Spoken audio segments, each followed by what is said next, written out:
नाज़रीन हिन वक्त असीं खिरपुर नाथन शाह जे यूसी कंडे चुकी ॻोठ आडो खान गाड़ी जे स्कूल में मौजूद आहियूं।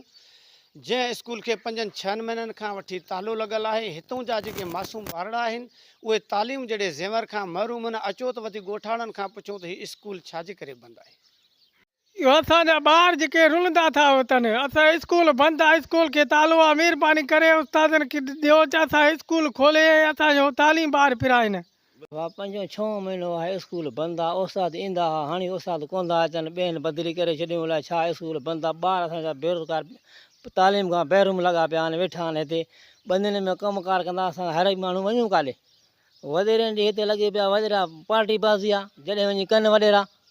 अरे असां स्कूल तक़रीबन 4 महीना खां थिया आहिनि मुकमल बंदि आहिनि ऐं ॿार जेको आहे तालीम खां महरूम आहिनि। असांखे आला ऑफिसरनि खां अपील आहे त असांजो ॻोठु आडो खान गाॾी में उस्ताद टीचर ॾियनि। ऐं स्कूल वञा त उस्ताद कोन था अचनि, स्कूल खे तालो लॻल आहे।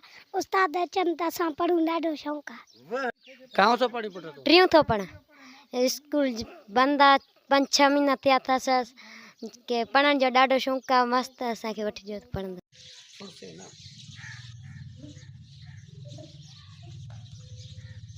जी बिल्कुलु नाज़रीन, तव्हां ॻोठाणनि जी ॻाल्हि ॿोल ॿुधी। हिननि वज़ीर आला सिंध वज़ीर तालीम सां मुतालबो कयो आहे त ॻोठु आडो खान गाड़ी जो बंदि पल स्कूल खुलाए वञे त जीअं हितां जा मासूम ॿारड़ा तालीम जहिड़ी ज़ेवर पिराए सघनि।